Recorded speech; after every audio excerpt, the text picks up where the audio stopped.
للمتقين الصلاة والسلام على سيد الأنبياء والمرسلين إن الله وملائكته يصلون على النبي يا أيها الذين آمنوا صلوا عليه وسلموا تسليما اللهم صل على سيدنا ومولانا محمد وعلى آل سيدنا ومولانا محمد وبارك وسلم عليه. الصلاة والسلام عليك يا سيدي يا رسول الله وعلى آلك وأصحابك يا سيدي يا حبيب الله. تمام السلام اللہ خالق کائنات کی ذاتی بابرکات کے لیے حمد و ثنا کے بعد کروڑوں درود حضرت محمد مصطفیٰ صلی اللہ علیہ وسلم کی ذاتی بابرکات کے لیے حمد و ثنا درود شریف کے بعد معزز دوستوں عزیزان گرامی کا السلام علیکم ورحمۃ اللہ وبرکاتہ. اللہ خالق کی کائنات کی توفیق سے اللہ کی زندگی میں ایک مرتبہ پھر جمعۃ المبارک کا دن نصیب فرمایا. اللہ خالق کی کائنات جمعۃ المبارک کا جملہ رحمتیں اور برکتیں ہم سب کے شامل فرمائے.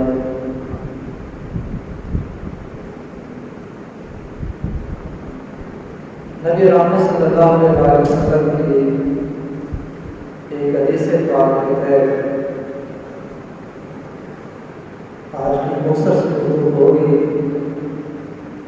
اللہ مجھے آپ سب کو اپنی توفیق عطا فرمائے. حضرت عبادہ بن صامت رضی اللہ تعالی عنہ سے یہ روایت مروی ہے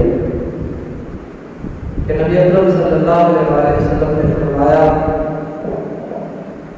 تم لوگ میرے لیے اپنی ذاتوں کی طرف سے 6 چیزوں کی ذمہ داری قبول کر لو.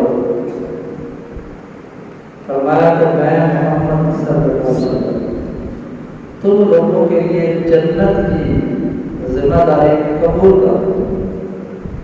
فرمایا کہ تم لوگ 6 چیزوں پر عمل کرنا شروع کر دو اور اس چیز کی مجھے ضمانت دے دو کہ تم 6 چیزوں پر عمل کرو گے تو میں تمہارے لیے جنت کی ذمہ داری قبول کرتا ہوں. میں اللہ کی کائنات کی بارگاہ سے تم لوگوں کو جنت لے کر آتا ہوں.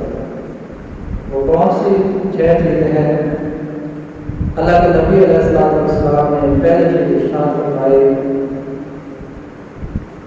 کہ جب بات کرو تو سچ بولو. سچائی سچ بولنا جس بندے کو اللہ تعالیٰ کی کائنات سچی زبان اور سچ بولنے کی توفیق عطا فرما دے اس بندہ یہ سمجھے اس بندے کو یہ سمجھنا چاہیے کہ اللہ نے اس کو بہت زیادہ کام کر دیا. اور حضور نبی رحمت صلی اللہ علیہ وسلم جب آپ نے دین اسلام کی تبلیغ کا آغاز کیا تو سارے لوگ سارے مکہ قریش کے لوگ جو آپ کے جانب شمار طرح طرح کی آپ کو تکلیفیں پہنچائی جاتی ہیں. لیکن جب ان سے پوچھا جاتا ہے کہ محمد کیسے ہے ان کا کردار کیسا ہے تو سارے ایک ہی زبان میں کہتے ہیں کہ محمد صلی اللہ علیہ وسلم صادق بھی ہے یعنی کہ سچے بھی ہے اور امانتدار بھی ہے. تو یہ میرے نبی محمد صلی اللہ علیہ وسلم کی سنت بھی ہے. اور آپ نے امت کو بھی تلقین فرمائی کہ وہ بندہ جب بات کرے سچ بولے گا تو میں اس کو جنت کی ضمانت دیتا ہوں کہ اللہ تعالیٰ کے نام اس کو جنت عطا فرمائے گا. اور اس کے برعکس جھوٹ بولنا اللہ تعالیٰ کے نام جھوٹ بولنے والوں کو ناپسند فرماتا ہے. قرآن میں شاہ اللہ کی لعنت ہو جو جھوٹ بولتے ہیں. اور نبی رحمت صلی اللہ علیہ وسلم ارشاد فرماتے ہیں کہ جب کوئی بندہ زبان سے جھوٹ بولتا ہے اب اس کو تو نہیں پتہ لگتا، لیکن حضور فرماتے ہیں کہ اس کے منہ سے جھوٹ بولنے کی وجہ سے ایک ایسی بدبو پیدا ہو جاتی ہے کہ رحمت کے فرشتے اس بندے سے ایک دور آ جاتے ہیں۔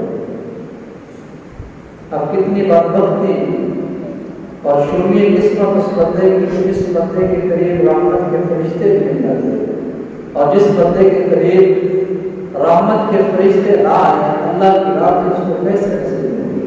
تو پہلی چیز حضور نبی رحمت صلی اللہ علیہ وسلم نے ارشاد فرمایا کہ جب بات کرو تو سچ بولو، اور پھر فرمایا جب وعدہ کرو تو اس کو پورا کرو۔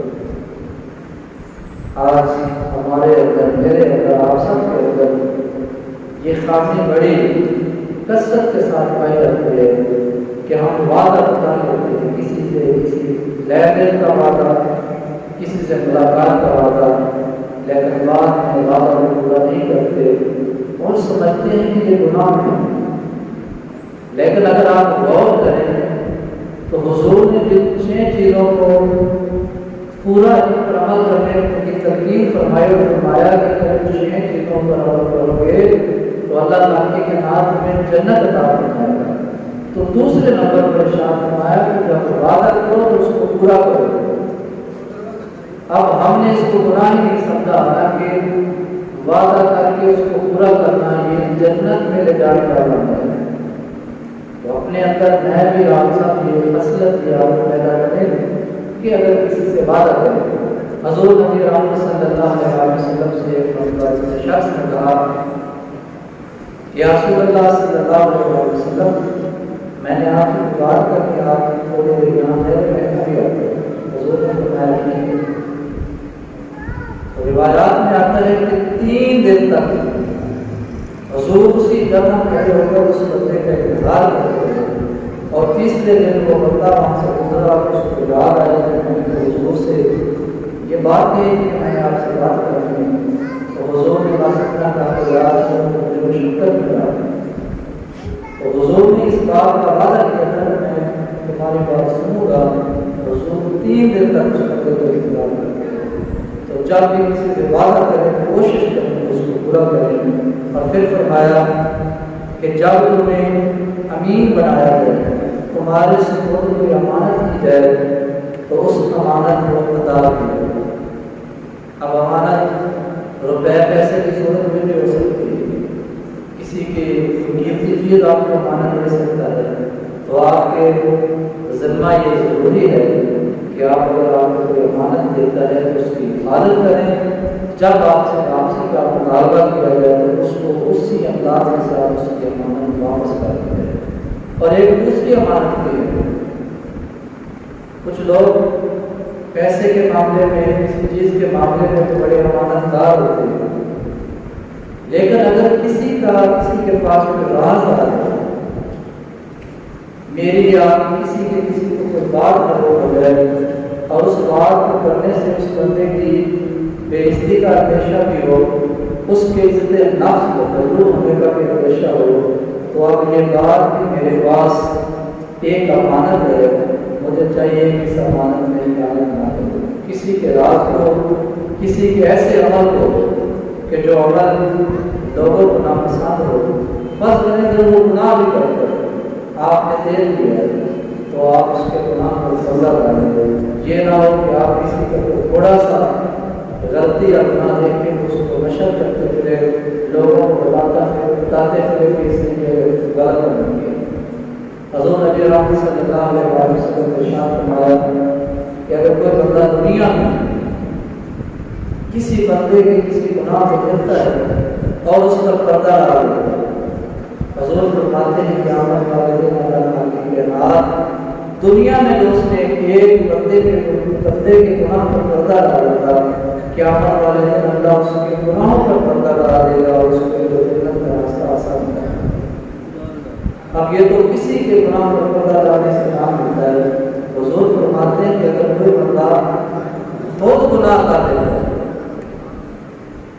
اور اپنے گناہ کر کے شرمندہ ہوتا ہے تو اپنے گناہ کو چھپا لیتا ہے، غلطی ہو گئی، انسان کی فطرت میں ہے، خطا غلطی ہو جاتی ہے، تو اگر وہ گناہ کرتا ہے تو خود ہی اس کو چھپا لیتا ہے. تو فرمایا قیامت والے دن اللہ تعالیٰ کے نام میں اگر اس کو راضی ہو جائے گا تو اس کے اس گناہ میں پردہ ہی ڈالے رکھے گا، اس کو زہر نہیں کرے گا. تو اگر کسی کا کوئی گناہ آپ دیکھیں یا کسی کی کوئی بات کوئی راز معلوم ہو تو اس کو پردہ ڈالا جائے، اس کو نشر نہ کیا جائے. اس کے بعد آپ قریب علیہ السلام نے شرح فرمایا چوتھے نمبر پر کہ اپنی شرح گاہوں کی حفاظت کرو. بات ہے یا عورت ہے، اللہ تعالیٰ کی کائنات کے معروف فرماتے ہیں کہ جو بندہ اپنی شرح گاہ کی حفاظت کرے گا میں محمد اس کو جنت کی ضمانت دوں گا. اور اسی طرح ایک حدیث پاک ہے حضور نبی محمد صلی اللہ علیہ وسلم ارشاد فرماتے ہیں کہ تم مجھے دو چیزوں کی ضمانت دو، میں محمد تم کو جنت کی ضمانت دوں گا.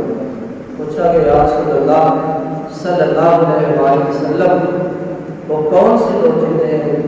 تو آپ حضور اکرم صلی اللہ علیہ وسلم نے ارشاد فرمایا ایک اپنی زبان کی حفاظت کی مجھے ضمانت دے دو، ایک شرف گاہ کی حفاظت کی ضمانت دے دو، میں محمد تمہیں جنت کی ضمانت دوں. تو فرمایا کہ اپنے شرف گاہوں کی حفاظت کرو اور پھر ارشاد فرمایا کہ اپنی نگاہوں کو نیچے رکھو.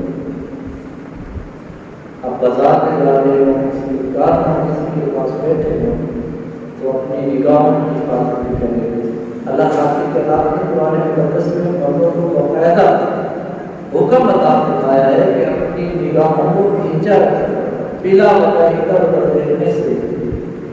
بہترین انداز یہی ہے آپ بازار میں جائیں، آپ کسی کے یہاں جائیں، کسی کے گھر بیٹھے مجلس میں بیٹھیں تو نگاہوں کو ادھر ادھر ڈالنے کی بجائے نگاہوں کو نیچے رکھو. جب آپ سے کوئی بات کرے تو بظاہر اس کو بتا اس کو دیکھیں بغیر کسی وجہ سے اپنی نگاہوں کو ادھر ادھر ڈالنا یہ بھی شریعت نے اس کو معیوب سمجھا ہے. اور اللہ کے نبی علیہ السلام نے ارشاد فرمایا کہ اپنے ہاتھوں کو گناہ کے کاموں سے روکے رکھو. اللہ تعالیٰ کی کائنات جل وعلا نے مجھے اور آپ کو ہاتھوں کی صورت میں ایک بڑی نعمت عطا کی. ان ہاتھوں کی وجہ سے ہم چیزوں کو پکڑ لیتے ہیں، ان ہاتھوں کی وجہ سے ہم بھاری بھاری چیزوں کو اٹھا سکتے ہیں، ان ہاتھوں کی وجہ سے ہم اگر پڑھنا لکھنا چاہتے ہیں تو لکھ سکتے ہیں. تو فرمایا کہ اپنے ہاتھوں حضور نبی علیہ صلی اللہ علیہ وسلم نے ارشاد فرمایا کہ کامل مومن وہ ہے جس کی زبان سے اور ہاتھوں سے دوسرے مسلمان محفوظ ہے. تو فرمایا اپنے ہاتھوں کو گناہ کے کاموں سے روکے. اگر میں اور آپ ان 6 چیزوں پر عمل کرنا شروع کر دیں اور اللہ کے نبی علیہ السلام سے بات کی ہے، اگر ہم حضور کے اس فرمان کے مطابق کہ جب بات کریں اپنی زبان سے سچ بولیں، جب وعدہ کریں اس کو پورا کریں، جب ہمیں امین بنایا جائے، جب ہمارے پاس کسی کی امانت رکھی جائے، کوئی چیز ہو یا کسی کی کوئی راز کی بات ہو تو ہم اس میں دیانت کریں، خیانت نہ کریں. اسی طرح اپنی نگاہوں کی حفاظت کریں، اپنی شرح گاہوں کی حفاظت کریں اور اپنے ہاتھوں کو کسی پر ظلم کرنے سے، کسی پر سختی کرنے سے باز رکھیں. کیونکہ دین اسلام اگر ہم یہ سمجھتے ہیں کہ دین یہ ہے کہ ہم نماز پڑھتے ہیں، ہم رمضان المبارک کے روزے رکھتے ہیں، ہم تسبیحات کا جو ذکر ہے اللہ کا ذکر کرتے ہیں، ہم کوشش کرتے ہیں کہ زیادہ سے زیادہ نوافل ادا کریں، تو یہ بھی دین ہے اور دین کا حصہ ہے، مکمل دین. دین یہ ہے کہ میں اپنے گھر میں اپنے گھر والوں کے ساتھ میرے معاملات کیسے ہیں، میری دوستی کیسے ہے. میں کاروبار کرتا ہوں تو کاروبار میں حضور کی امت کے ساتھ کتنی محبت کرتا ہوں. اگر ہم بازار میں چلتے ہیں تو ہمیں دین ہماری رہنمائی فرماتا ہے. اس حدیث پاک میں ارشاد فرمایا کہ اپنی نگاہوں کو نیچے رکھو. اور حضور کی یہ سنت مبارک ہے کہ جب آپ بازار میں چلا کرتے ہیں، جب آپ کہیں جاتے تھے تو اپنی نگاہوں کو نیچے رکھتے، میانہ روی کے ساتھ آپ چلتے تھے. ادھر ادھر لوگوں کے گھروں میں یا لوگوں کی طرف کام کرنا ہے. تو دین صرف اسی بات کا نماز ہوتی ہے نہیں. ہمارے معاملات، اب ایک بندہ رزق حلال اپنی اولاد کے لیے، اپنے گھر والوں کے لیے بناتا ہے.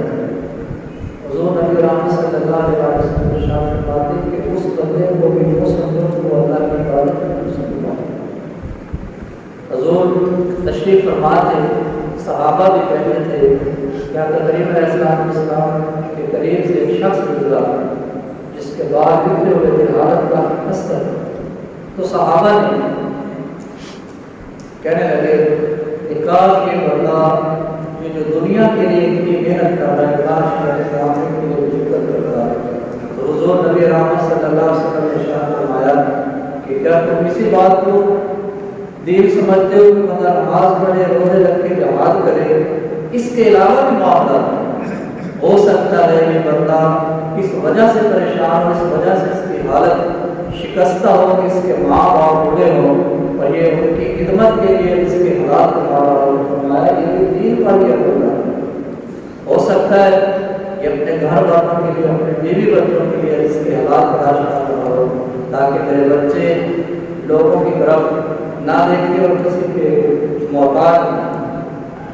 کوشش کریں میں آپ سب ایک دعا کریم علیہ السلام کی سے بات کیجیے، اپنی زبان کی حفاظت کریں، اپنی زبان سے سب کریں، جھوٹ نہ بولیں، امانت میں خیانت کریں، خیانت نہ کریں، اپنی نگاہوں کی، اپنے ہاتھوں کی. اور سب سے بہترین چیز ہے کہ میں آپ سب اپنی اپنی جگہ انفرادی طور پر اپنے کردار کو دیکھیں. اگر کسی میں کوئی کمی بتائی ہے، تو اگر کسی میں کوئی گناہ کرتا ہے تو آپ اس کو سمجھائیں، لیکن اس کے گناہوں کو لوگوں کے سامنے نہ بنائیں. اگر ہم سب کو